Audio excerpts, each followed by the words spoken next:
Meus irmãos, a paz do Senhor. Amém. Graças a Deus, quero louvar a Deus pela sua vida, louvar a Deus pela vida do nosso pastor presidente, pastor Gilmar, pastor Stock, pastor do Célio, e falando com os senhores, eu quero aqui cumprimentar a todos os pastores, obreiros, irmãos presentes aqui nessa noite. É uma alegria, uma honra, na verdade, um privilégio poder estar aqui no 23º aniversário dessa igreja. Quero, em especial, também facultar e agradecer a Deus pela vida de minha esposa, que me acompanha. O pastor Júnior gosta quando eu falo isso, mas quando eu saio para pregar e ela não vai comigo, eu me sinto um pássaro com a asa quebrada. Eu não consigo, eu não me sinto completo, né? E graças a Deus, ela sempre que pode, ela se esforça para estar junto comigo. Louvar a Deus também pela vida do pastor Júnior. Peço já que você abra sua Bíblia no tema desta festividade. Pastor Júnior e a sua família são um casal de amigos que levarei sempre comigo, por onde eu estiver.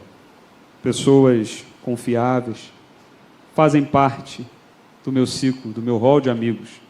Porque existem pessoas que a gente só conhece, né? A gente só cumprimenta, a gente não é inimigo. Mas existem pessoas que são mais do que amigos, são irmãos, né? Que Deus continue abençoando, pastor. Obrigado por mais uma oportunidade e por abrir as portas para que pudéssemos estar aqui. Dito isso, livro de 1 Reis, capítulo 17. Todos encontraram, amém? Prometo que não vou demorar. Até meia-noite, brincadeira. Nós vamos continuar dando graças a Deus. Brincadeira, meus irmãos. Primeiro livro de Reis, capítulo de número 17, apenas alguns versículos. Vamos ler a partir... Com certeza você já está familiarizado com o texto, então nós vamos ler a partir do verso 8. Eu vou ler, a igreja apenas acompanhe. Está escrito: então veio a ele a palavra do Senhor, dizendo: levanta-te, vai a Sarepta. Algumas traduções está Sarefate, né, algumas traduções mais antigas, que é Sidom, e habita ali. E eis que eu ordenei ali a uma mulher que te sustente, viúva que te sustente. Então ele se levantou e foi a Sarepta, e chegando à porta da cidade, eis que estava ali uma mulher viúva apanhando lenha. Ele a chamou e ele disse: me traze-me, peço-te, num vaso, um pouco d'água que beba.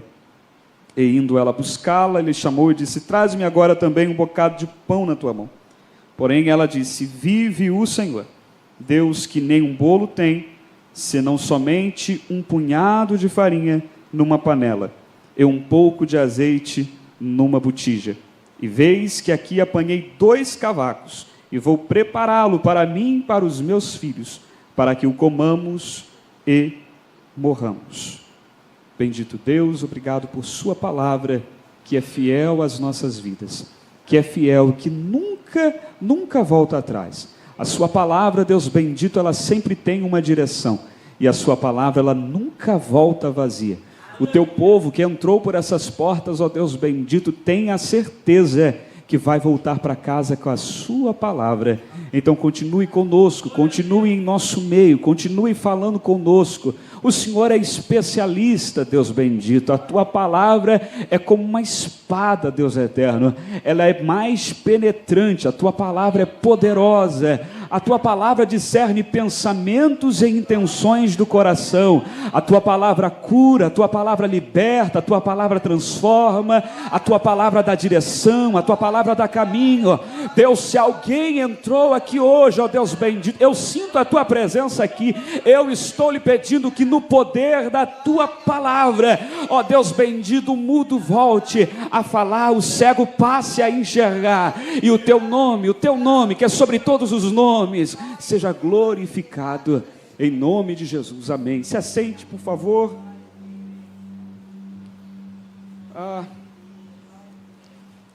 De fato, estamos diante de um... Deixa eu beber uma água. Estamos diante de um texto que acredito que durante esses dias de festividade foi muito falado aqui no altar. Isso é bom, tem gente que tem medo disso, isso é bom, eu gosto, quando a igreja está familiarizada com o texto. E é curioso isso aqui. A história descrita aqui no livro dos Reis, um livro histórico do Antigo Testamento, vai narrar para nós, se pegarmos capítulo 16, capítulo 15, capítulo 17, vamos ver que a nação de Israel estava, e por que não dizer, a nação estava dividida. Talvez você já tenha escutado essa frase, uma frase muito antiga, que diz que muitas das vezes é preciso dividir para conquistar. E de fato é exatamente o que está acontecendo aqui com a nação. A nação está dividida. Já não há uma união, já não há uma comunhão. Totalmente diferente do que está acontecendo aqui hoje. Porque desde o momento em que eu cheguei com a minha família ali naquelas portas, eu pude perceber a união e a comunhão dos irmãos. A nação está dividida. De um lado nós temos o reino norte, do outro nós temos o reino sul. O reino norte regido, chamamos de Israel, cuja capital é em Samaria, onde vamos ter um rei por nome de Acabe. Do outro lado, nós temos Judá, com a capital em Jerusalém. Lembramos que quando falamos de Acabe, falamos de um rei que infelizmente não é bom exemplo para ninguém. De fato, ele nem é exemplo para ninguém. Primeiro, porque como se não bastasse fazer coisas erradas, ainda resolveu casar com quem não deveria casar. Alguém que o fez ficar mais distante ainda de Deus. E eu estou falando de Jezabel, e você conhece bem essa história. A Bíblia vai contar para nós, se lermos um pouco antes, que este casal, dentro de Israel, eles tiveram uma ideia, fizeram um templo. Um templo. Talvez você esteja olhando e perguntando, um templo para Deus? Não. Fizeram um templo para um Deus estranho, de letra minúscula. Fizeram um templo para um Deus chamado Baal. A história antiga diz que ele era o Deus da fertilidade. Diz que ele comandava as estações. Era ele quem comandava a chuva, o orvalho. Era ele, logo, que dava o poder de algo nascer sobre a face da terra. Era ele o grande senhor da agricultura daquele período. E nós estamos falando de muitos anos atrás, de algo que gerava uma renda, de algo que sustentava todo aquele povo. Mas olhe para cá, redobre a sua atenção, porque a Bíblia vai dizer para nós que esse casal, eles fizeram um templo. Leia com calma. Eles fizeram um templo. E como se achando pouco fazer um templo, pastor Gilmar, eles construíram dentro desse templo um altar. Volto a dizer, para Deus? Não, para Baal. Quem sabe do outro lado, nosso inimigo, nosso adversário, deveria estar feliz em ver alguém dentro de uma cidade que deveria adorar a Deus, construir um templo que está adorando a deuses estranhos, que ao invés de aproximar o povo de Deus, estava mais o afastando do que qualquer outra coisa. Mas eu dou graças ao nome do Senhor Jesus Cristo enquanto eu li esse texto, porque quando eu li esse texto e me entristecia em ver Acabe e sua esposa construir um templo e fazer um templo para Baal, eu vejo o escritor da Bíblia, e ainda bem que tem um povo aqui que está lendo muita Bíblia, graças a Deus, já me foi informado aqui. Eu vejo Deus usando alguém para escrever que Deus não habita em templos feitos por mãos humanas. Quando eu vejo Acabe e sua esposa construindo um templo para adorar o nosso adversário, eu vejo Paulo preocupado lá em 1 Coríntios capítulo 6, se não estou enganado, dizendo: não sabeis vós que o vosso corpo, aleluia, aleluia, podem construir qualquer templo ao nosso redor, podem projetar qualquer coisa ao nosso redor, mas enquanto a nossa vida estiver sendo o templo do Deus vivo, oh aleluia, bendito seja o nome do Senhor, não sabeis vós que o vosso corpo é templo do Espírito Santo, que Ele habita em vós. Sabe o que isso significa? que Deus, Ele poderia, na sua totalidade, no seu poder, Ele poderia estar em qualquer lugar agora, como pode. Ele poderia escolher os lugares mais bonitos para entrar. Ele poderia, mas Ele escolheu você. Ele escolheu a sua casa. Ele escolheu a sua família. Ele escolheu a sua alma. E talvez eu estou pregando para alguém que entrou aqui hoje e está fazendo uma introspectiva, está olhando para si, está se perguntando, mas eu? É você. Deus quer você. Deus quer você. Acabe está fazendo tudo errado. A nação agora está indo por um caminho que não deveria ir. Humanamente falando, Deus possivelmente triste. Até que surge um homem. O nome dele é Elias, você conhece a história. Esse homem, ele aparece. Não temos muitas informações a seu respeito. Historiadores, exegetas, muitos estudiosos já cavaram de muitas formas, mas não conseguiram muitas informações a seu respeito. O que sabemos é que ele é da região de Tisbe e que ele tem um jeito diferente de lidar com as coisas. Elias é verdadeiramente um inconformado. É alguém, e esse inconformado aqui não é o tipo de pessoa chata. Esse inconformado aqui é o tipo de pessoa que quando vê algo errado, ele não aceita. Quando vê algo errado, ele quer que as coisas estejam da forma certa.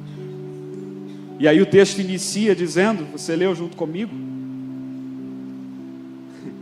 que Elias, ele aparece nesse cenário em que a nação está dividida, em que o povo está indo em direção errada. Veja aqui a profecia que ele lança, a palavra que ele lança. Ele começa dizendo, porque eu gosto do que está escrito, amém? Amém? Ele começa dizendo assim, ó: vive o Senhor. Você sabe por que Elias usa essa expressão? Os cananitas, eles tinham um costume. Eles acreditavam que Baal, Deus Todo-Poderoso, que comandava a chuva e o vento, quando havia uma seca muito grande devido ao verão, ou quando uma chuva estranha de inverno chegava e matava toda aquela plantação, eles acreditavam que Baal, o Deus Todo-Poderoso, estava morto, pastores. Então era preciso dar um jeito de despertá-lo para a vida. E aí eles começaram a construir vários altares, a se cortarem com facas e lanças, a se machucarem. Te lembra alguma coisa que vai acontecer lá na frente, no monte, em que eles são desafiados, oferecem o sacrifício, estão até o meio-dia se machucando e nada acontece. E Elias está debochando e dizendo: clame um pouco mais, talvez Baal esteja dormindo. Porque na mente deles, eles compreendem que é preciso fazer alguma coisa para tornar vivo alguém que morreu. Aí chega Elias: vive o Senhor. Oh, aleluia! Oh, bendito seja o nome daquele que vive. Vive, vive o Senhor. A humanidade pode dizer que Ele está morto, mas nós sabemos que Ele está vivo. Vive o Senhor. Em outras palavras, o Senhor está vivo. Baal morreu, não tem problema, o meu Deus está vivo. Vive o Senhor. Eu não sei qual foi a palavra que você recebeu durante essa semana. Eu não sei o que foi que aconteceu dentro da sua casa, dentro da sua família. A verdade é que às vezes a igreja se torna um ponto onde nós conseguimos nos desconectar de todos os problemas que ficaram lá fora. Eu não sei o que tem acontecido com você, mas eu tenho uma palavra para o seu coração. Para todo o seu problema existe aquele que é todo poderoso e está vivo para solucionar na noite de hoje. Vive o Senhor. Deixa eu dizer uma coisa para vocês. Eu gosto da vírgula, porque Ele não só está vivo, pastor Júnior, Ele é o Deus de Israel. Não, mas nós estamos adorando a Baal, que coisa confusa. Não, não, não, não, não. Ele é o Deus de Israel. Nenhum homem pode tirar aquele que é todo poderoso de governar a sua vida. Ninguém pode. Não se dá para destronar aquele que é dono, verdadeiramente foi quem criou o trono. Não dá. E Deus é diferente mesmo, viu? Porque Isaías profetizando disse que ele habita no alto e sublime trono. Olha.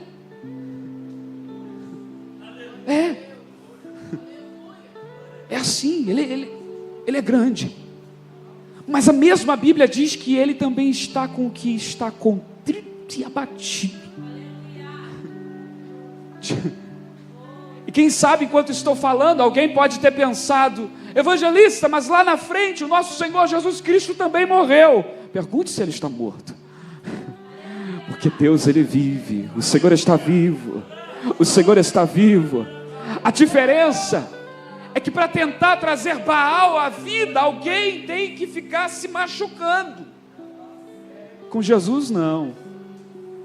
Para ele estar com vida, oh aleluia, ele mesmo se entregou. A Bíblia diz que como um cordeiro mudo, ele foi levado ao matador. Eu gosto do que está escrito. A Bíblia diz que olhando para ele, nenhuma beleza conseguíamos ver. Sabe por quê? Seu rosto possivelmente já estava desfigurado, e ele tomou sobre si, não foi 50%, irmão, todas as nossas dores. Aleluia. A nação está dividida. Elias se apresenta: vive o Senhor, Deus de Israel, perante cuja face estou, que nesses anos nem orvalho nem chuva haverá, senão segundo a minha palavra. Elias está dando 3 notificações aqui no mundo espiritual para aquele povo. A primeira: o Senhor está vivo. A segunda: ele ainda é o Deus de Israel. A terceira: não vai chover. Elias está dizendo: eu vou mostrar para vocês quem é que verdadeiramente tem o poder sobre este lugar. Sabe quem tem o poder sobre a sua vida? É o nosso Senhor Jesus Cristo. Não, evangelista, aqui essa semana eu cheguei num consultório médico, com todo respeito à medicina, eu trabalho na área, e o médico, com todo o conhecimento que ele tem, ele olhou para mim, ele me diagnosticou com uma situação. Ele está certo, Deus vai usar a mão dele para te ajudar, mas me permita te dizer que Deus está vivo, que ele ainda é o seu Deus, e que ele é muito mais poderoso do que qualquer problema que chegou na sua casa. Não, evangelista, que eu estou morando de aluguel e chegou uma notificação essa semana porque eu estou desempregado e eu não sei o que eu vou fazer. Eu vim dizer para você que o Senhor ainda é o teu Senhor, que ele está vivo e que ele é muito maior do que isso. Irmãos, tem hora que o desespero bate na porta. É verdade. A Bíblia vai dizer para nós que Elias profetiza isso, e eu fico imaginando Deus nos céus olhando, dizendo: tem que dar um jeito, é fiel, é meu servo, se ele ficar aí andando para lá e para cá, vão matar ele. Elias, Jesus, deixa eu correr, senão não chega o texto. Vai-te, ou esconde, como algumas traduções trazem, no ribeiro de Querite. Se esconde ali. Se fosse nos dias de hoje, nós questionaríamos: Deus, por que ali? Porque ali você vai estar escondido, você vai ter água para beber, e eu ainda vou ordenar que os pássaros, os corvos, tragam alimento de manhã e à noite ou à tarde para você. Elias vai para esse ribeiro, e verdadeiramente aconteceu. Pela manhã tinha alimento, e no final do dia também tinha alimento. E se tem uma coisa que não pode faltar, é alimento. Aleluia. Elias está sendo alimentado. A palavra querite, você já ouviu isso? Eu só vou trazer à sua memória o que significa. Querite vem do hebraico, e do hebraico significa corte. Há alguém que diz que querite é basicamente colocar no tamanho certo. Vai para lá, para Querite. Fazer o que lá? Colocar você no tamanho certo. Quantos querem viver um tempo de... Eu tenho que correr. Quantos querem viver um tempo de prosperidade? Quantos querem viver um tempo de prosperidade? Só que para viver um tempo de prosperidade, ei, aleluia, é preciso primeiro se esconder. Aonde? Se esconder em Deus. Deus quer te fazer viver um tempo de prosperidade, mas hoje Ele está te convidando a se esconder nele, a se esconder no seu esconderijo. Talvez por isso o salmista escreveu, quem sabe, louvor, dizendo: aquele que habita no esconderijo do Altíssimo, a sombra do Onipotente descansará. Sabe o que é isso? O sol não vai acabar com você, a luta não vai haver descanso. Se esconde ali, porque para viver a prosperidade é preciso estar escondida em Deus, escondido nele. Se Elias não tivesse escondido, encontrariam ele de qualquer forma e teriam tirado a sua vida. Mas por ele estar escondido em Deus, ele foi protegido, ele foi guardado. Só que os dias vão se passar, se não está chovendo, o rio começa a secar, é um ribeiro, é um riacho. Secou, não está chovendo. Elias humanamente podia olhar e dizer: o Senhor me mandou para cá para eu morrer de sede? Que adianta eu ter pão e carne? E olha que pão fala de Jesus, né, gente? Porque eu sou o pão vivo que desceu do céu. Oh, aleluia! O pássaro está trazendo esse pão. Eu tenho certeza que esse pássaro não entrava na casa de ninguém para pegar o pão pronto, eu tenho certeza.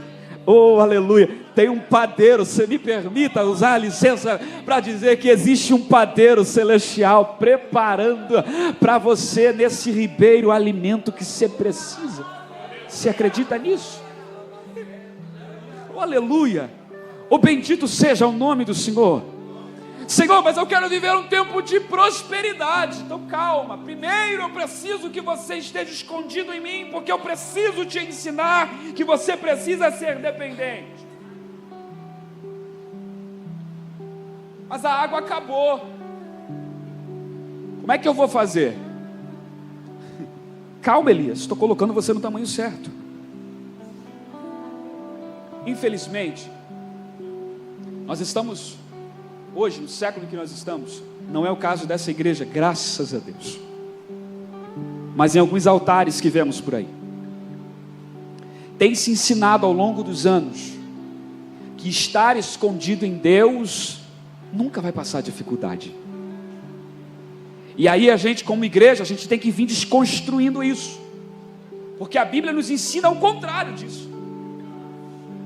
No mundo tereis de bom ânimo, mas vai ter aflição. Muitas são as aflições do ímpio, é isso? Mas o Senhor o livra. Então estar escondido em Deus não significa que eu não vá passar por dificuldades, mas significa que eu estou sendo preparado para viver um tempo de prosperidade.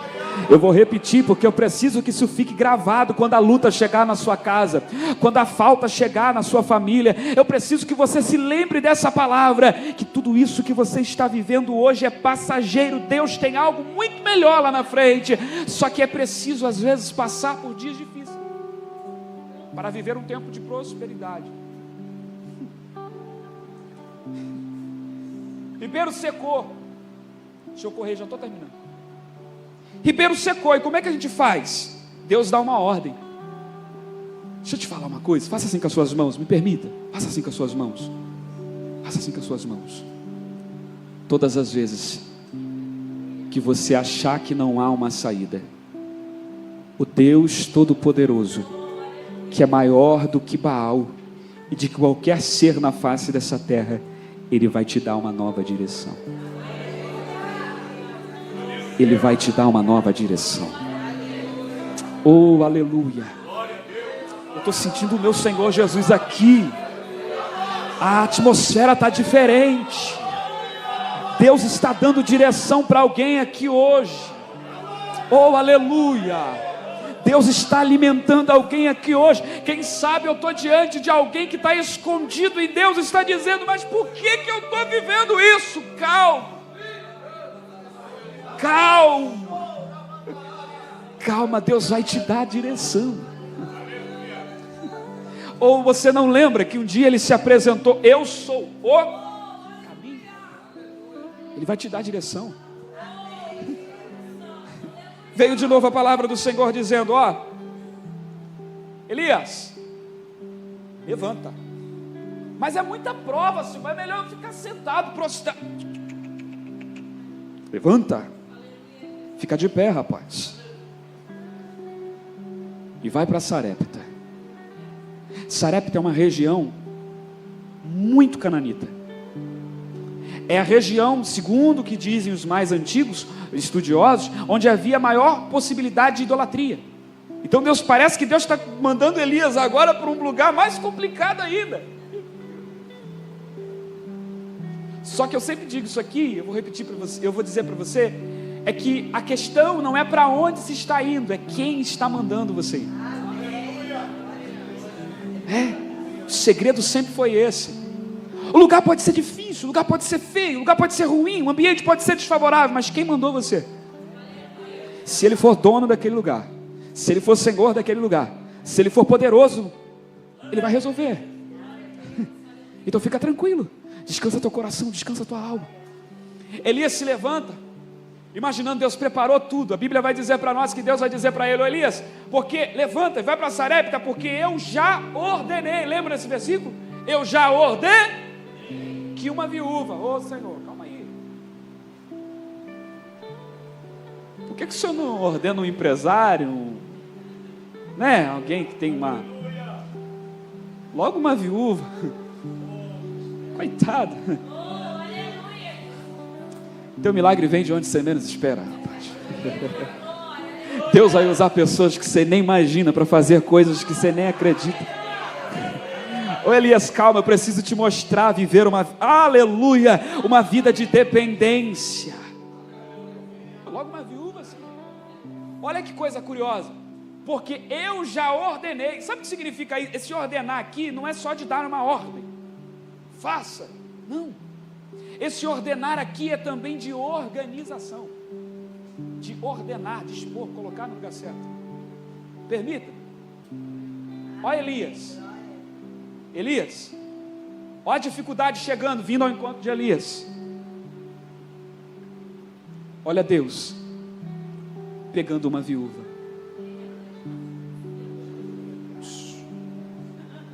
A dificuldade nem chegou, mas Deus já providenciou a solução.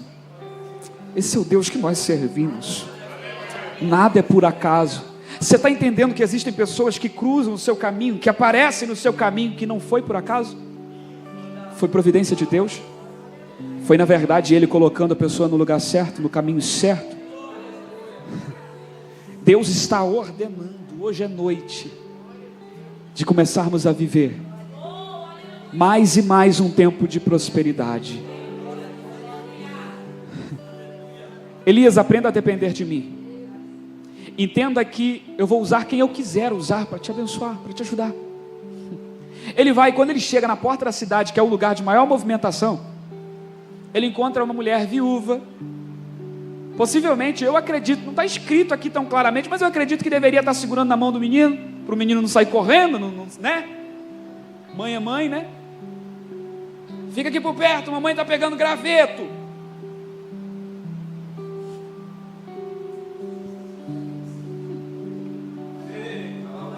Vai, ouçade. Você percebe que de um lado tem alguém que está vivendo uma dificuldade, mas do outro lado tem alguém que já está vivendo uma dificuldade há muito tempo, que dia após dia está olhando e o azeite está acabando, a farinha está terminando, e ela, Jesus, naquele dia ela entende: se eu vou lá, é a última refeição. Então você concorda comigo que Deus não está apenas ordenando a providência para Elias, mas está usando a escassez da vida de Elias para produzir a vitória na vida de alguém que também está precisando? Aleluia! É por isso que eu gosto da palavra de Deus, porque Deus está mostrando para nós que nada que vivemos na face dessa terra é em vão, nada que vivemos é sem propósito. Pelo contrário, Deus está nos ensinando que quando eu estiver passando por um momento difícil, talvez Deus queira usar a minha vida para ajudar alguém que já está vivendo há muito tempo, tempos difíceis. Mas fica tranquilo, porque enquanto eu ajudo alguém a sair da dificuldade, Deus também me tira da dificuldade. É por isso que é no mesmo caminho. Vou fazer o alimento logo do meu filho, pegar logo os gravetos, e mãe é assim mesmo. Ela é capaz de ficar sem comer para que o seu filho possa se alimentar. Mas você percebe que ela está com uma decisão. É a última refeição. É a última. Eu vou me alimentar, vou dar o alimento para ele, e depois eu vou morrer. Só que o Deus que nós servimos, Ele não está preocupado com a morte. Ele não veio para trazer morte. Ele veio para trazer vida, e vida abundante. Não é qualquer vida, é vida abundante.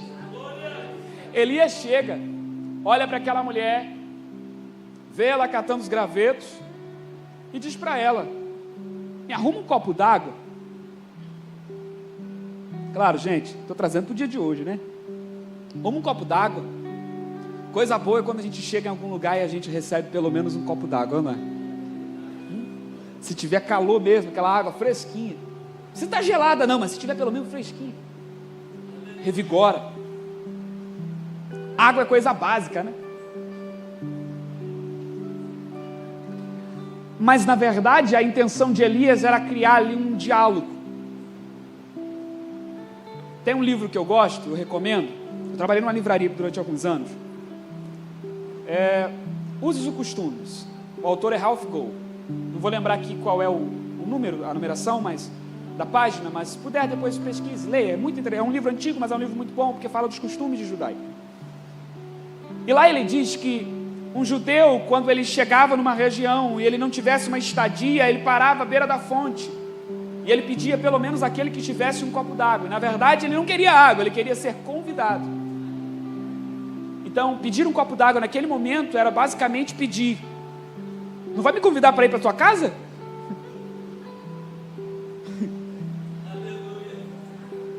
Ela não negou a água. Ela não negou a água. Ela disse: água? Alimento eu não tenho. Mas água eu tenho. E aí ela foi buscar água. Quando ela está a caminho de buscar a água, ele: moça, traz um bolo também. Porque eu estou com fome, né? A água vai... Traz um bolo também, porque só água não... só vai matar a sede. Traz um bolo também. Aí foi onde o diálogo se formou mesmo.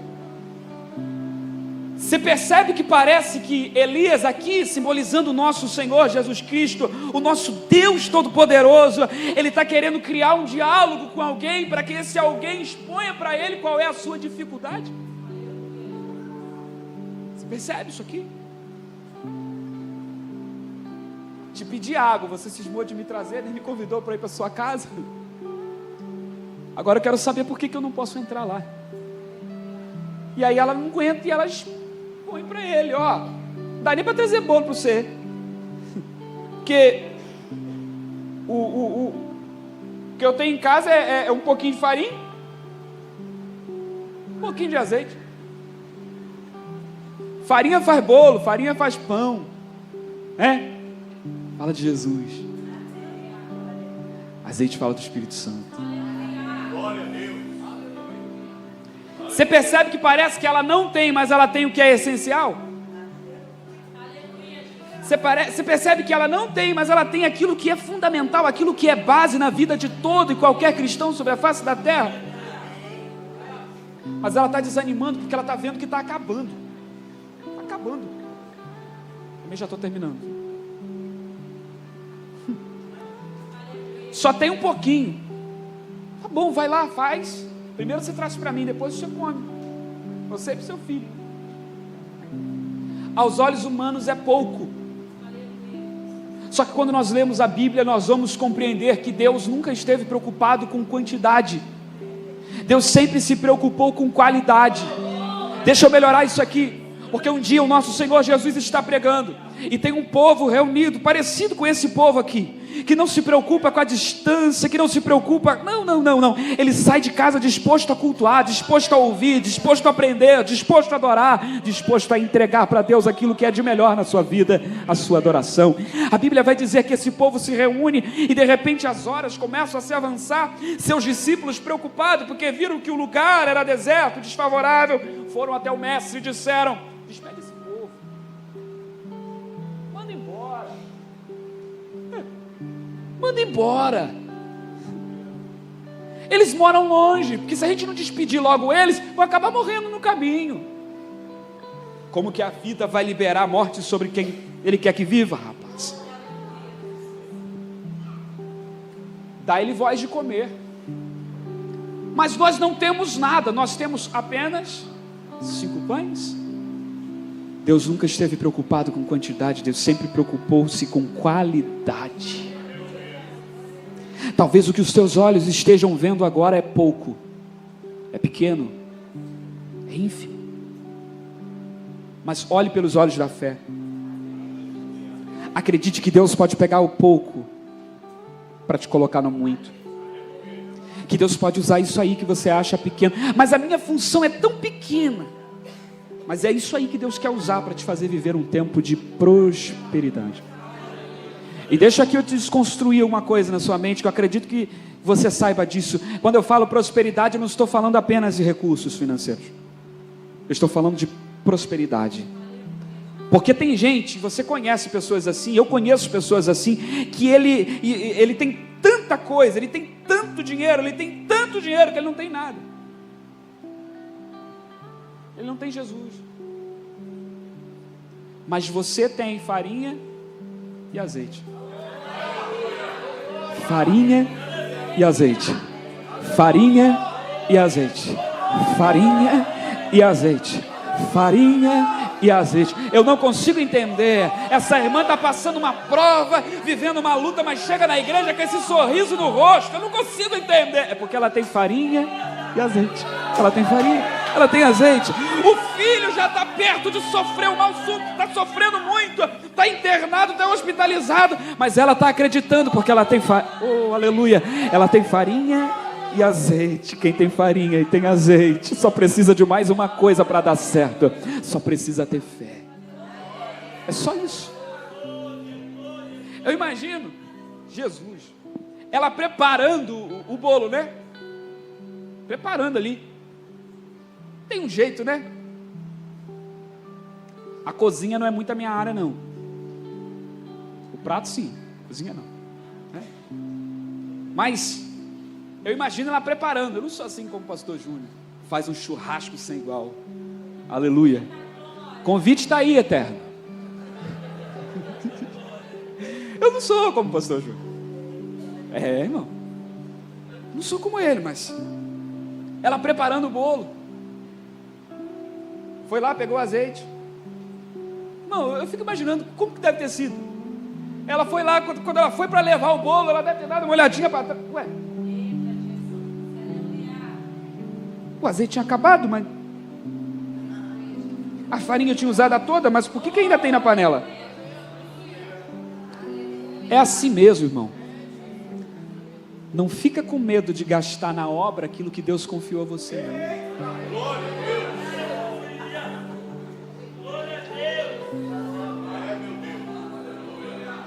Eu vim lá de Araruama dizer para você que não vai faltar.